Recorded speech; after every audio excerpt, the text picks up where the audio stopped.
नमस्कार, आप देख रहे हैं कंज्यूमर अड्डा और आपके साथ मैं हूं विपिन भट्ट। और आज से हम आपके लिए खास समझ लीजिए सीरीज की ही शुरुआत कर रहे हैं और वो है कि 12वीं के बाद जब आपको कोर्स सिलेक्ट करने का मौका आता है तो बड़ा कंफ्यूजन हो जाता है कि भाई क्या करें।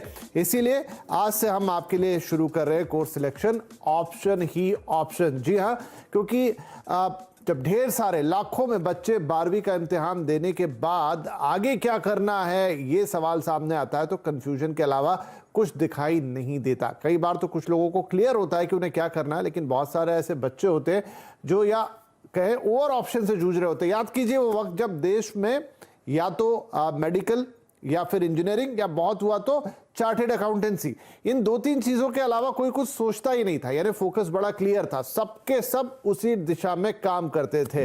लेकिन आज की तारीख में अच्छी बात तो ये हुई है कि ढेर सारे ऑप्शंस निकल आए हैं, चाहे आप किसी भी स्ट्रीम से पढ़ाई करके आए हो। लेकिन इतने सारे ऑप्शन अक्सर कंफ्यूज भी कर देते हैं और समझ नहीं आता है कि हम कौन से कोर्स का चुनाव करें, कौन से कॉलेज का चुनाव करें, क्या क्राइटेरिया होना चाहिए इस चुनाव का। चुनाव ऐसा नहीं कि उसने ये लिया तो मैं भी ये ले लूं, ये बड़ा एक डिफिकल्ट सवाल हो जाता है। और इन सारी बातों पर हमारा पूरा जीवन, हमारा पूरा करियर निर्भर करता है। तो 12वीं के रिजल्ट्स आ चुके हैं और यही कश्मकश इस वक्त देश के लाखों छात्रों के मन में है, उसी को दूर करने की आज होगी कोशिश। इनफैक्ट आज नहीं, अगले हफ्ते भी बातचीत जारी रहेगी, लेकिन फिलहाल आज से शुरुआत करते हैं। तो सबसे पहले आइए कुछ वो मूल चीजें देखते हैं, वो जहां पर हम सब अटक जाते हैं, वो बच्चे अटक जाते हैं जिन्होंने 12th क्लियर किया होता है। क्या है वो सवाल, वो बड़ी चीजें एक नजर डालते हैं, फिर बातचीत की शुरुआत करेंगे। किन चीजों पर करियर की बुनियाद टिकती है 12वीं के बाद। करियर वही जो रुचि का हो, बड़ा इंपॉर्टेंट पॉइंट है ये। दूसरे की देखा देखी मत लीजिए, उसने साइंस लिया तो मैंने ले लिया, उसने अगर कॉमर्स लिया। आपकी रुचि कहाँ है, आपके इंटरेस्ट कहाँ है, ये इंपॉर्टेंट है। सबकी सुने पर फैसला खुद ले। बहुत सारे लोग आएंगे आपको बताएंगे तुम्हें ये कर लेना चाहिए, तुम्हें वो कर लेना चाहिए। आप खुद को पहले पहचानिए, खुद से सवाल कीजिए कि आपको क्या करना अच्छा लगता है और उसके बाद ही आप आगे बढ़िए। आपके कौशल का इस्तेमाल, हम सब लोगों में किसी न किसी तरह का कोई ना कोई टैलेंट जरूर होता है, हमारे इंटरेस्ट से वो टैलेंट डेवलप होता है। इसीलिए आप अपने उस टैलेंट को पहचानिए, वो छोटा हो सकता है, बड़ा हो सकता है, और अकॉर्डिंगली डिसीजन लीजिए, क्योंकि ये बड़ा इंपॉर्टेंट पॉइंट है। इसके अलावा और कौन सी वो बातें होंगी जहां पर आपका ध्यान होना चाहिए, वो है सही इंस्टीट्यूट और सही कोर्स का चुनाव। अगर आपने इन सारे सवालों को पार कर लिया तो फिर यह है कि भाई कोर्स कौन सा लूं और कॉलेज कौन सा ज्वाइन करूं। इसके अलावा सिलेबस, टीचिंग मेथड, ये सब भी बड़ी इंपॉर्टेंट चीजें होती हैं। फैकल्टी कैसी हैं, पढ़ाते कैसे हैं, सीनियर और पूर्व छात्रों से आप इस बारे में राय ले सकते हैं कि उनका क्या अनुभव रहा है किसी पर्टिकुलर कॉलेज के बारे में। और हाँ, ये सारी बातें जब आप सोचते हैं तो उसमें एक बहुत इंपॉर्टेंट सवाल आता है, फ्यूचर स्कोप। उस पर जरूर नजर होनी चाहिए कि आज जो आप सोच रहे हैं उसका भविष्य कितना है और कितनी ग्रोथ होगी। और हाँ, फाइनेंशियल बातों का आपको जरूर ख्याल रखना है, भाई कितनी फीस लगने वाली है, ये उसका एक फाइनेंशियल एस्पेक्ट है। तो भविष्य में आपको वो चीज कितना कमा के देगी, ये उसका दूसरा फाइनेंशियल एस्पेक्ट है। तो हम समझ सकते हैं ये थोड़ा सा गहरा काम है, इतना आसान नहीं है। बहुत सारे लोगों को बहुत कुछ करने के बाद रियलाइज होता है वो शायद मुझे ये करना चाहिए था, लेकिन उसी कश्मकश से आपको बचाने की कोशिश करेंगे आज। और इसमें हमारा साथ देने के लिए कुछ खास मेहमान हमने यहाँ पर आमंत्रित किए हैं, उनका परिचय मैं आपसे करा देता हूं। हमारे साथ हैं कैरियर विड्थ की डायरेक्टर मानवी बंसल, ड्रीम अहेड की फाउंडर प्रीतिका शर्मा और AITMC वेंचर्स के फाउंडर दीप सिहाग सिसई साहब। आप सभी का बहुत बहुत स्वागत है। तो चलिए बातचीत की शुरुआत करते हैं। मानवी, जैसा मैंने शुरू में एक्सप्लेन किया कि 12th के बाद बहुत बड़ा सवाल आ जाता है मन में कि क्या करें। कुछ बच्चे होते हैं जो शुरू से इसमें क्लियर होते हैं, लेकिन बहुत सारे तब जाके सोचना शुरू करते हैं। क्या पहली सीढ़ी ही ये हो सकती है कि आप पहले से ही थोड़ा इस बारे में सोचना शुरू करें, जैसे 12th पास हो तो आपके मन में क्लियर हो, इतने परसेंटेज आए तो ये करना है, इतने ला पाया तो ये करूंगा।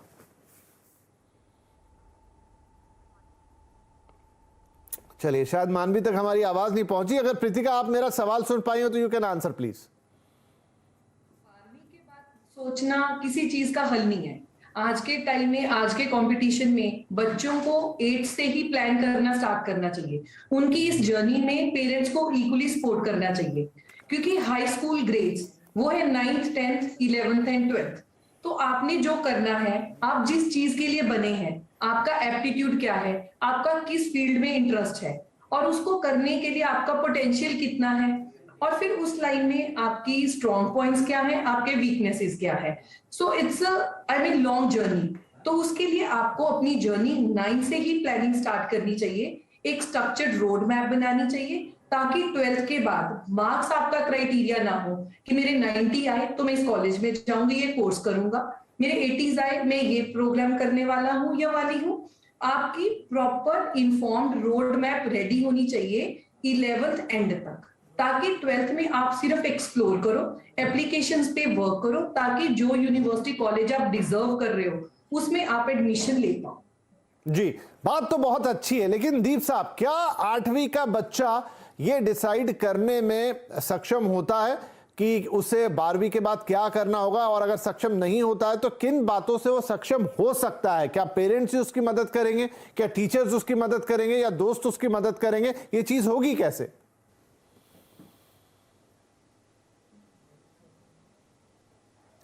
शायद दीप तक भी आज हमारी बात नहीं पहुंच पाई। आई थिंक मानवी इज थ्रू नाउ,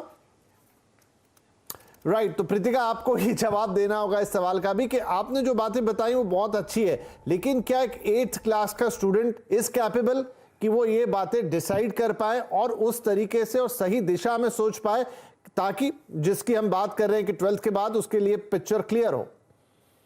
देखिए, ये एक अकेले बच्चे की जर्नी नहीं है, इट्स अ टीम एफर्ट जिसमें सारे स्टेक होल्डर इन्वॉल्व होने चाहिए, बच्चा, पेरेंट्स, टीचर्स एंड ये तीनों का एक ट्रायंगुलर टीम वर्क होना चाहिए। बच्चा क्या करना चाहता है और उसकी स्किल्स कैसी हैं, क्या वो क्रिएटिव है, क्या वो कम्युनिकेटिव है, या बच्चे में न्यूमेरिकल स्किल्स हैं, या कितना वो इंट्यूटिव है। ये सारी चीजें एक टीचर बच्चे को 8 to 9 आवर्स उसके साथ रहता है, एनालाइज कर सकता है। एंड पेरेंट्स के साथ एक टाइम टू टाइम मंथली उनकी इंटरेक्शन होती है, जिसमें वो बच्चे के पेरेंट्स को अपना फीडबैक शेयर कर सकते हैं। एंड हम बच्चे को डिफरेंट डिफरेंट एक्टिविटीज में एंगेज कर सकते हैं।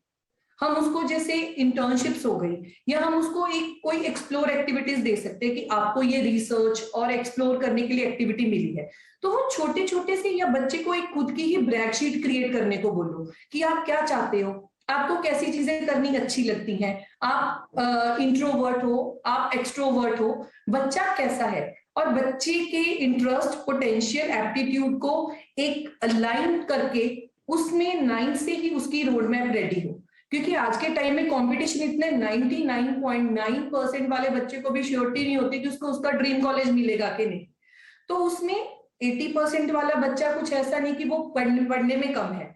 तो इसलिए मेरा जो एक्सपीरियंस रहा है स्टूडेंट्स के साथ, कि ये जर्नी बहुत प्लान होनी चाहिए और ये प्रॉपर टाइम पे स्टार्ट होके, ताकि बच्चा एक टाइम फ्रेम को फॉलो करे और उसके पास पता हो कि मुझे 9th में क्या करना है, 10th में क्या करना है, मेरा +1 का गोल क्या है, ताकि 12th के बाद उसको एक फ्रस्ट्रेशन ना हो, या बच्चा 12th के बाद ये ना सोचे कि मैं 1 साल ड्रॉप करूं या नेक्स्ट ईयर प्लान करूं, ताकि उसको उसका dream course, dream college, dream destination immediately the student completes 12th उसको उसमें एडमिशन मिल जाए।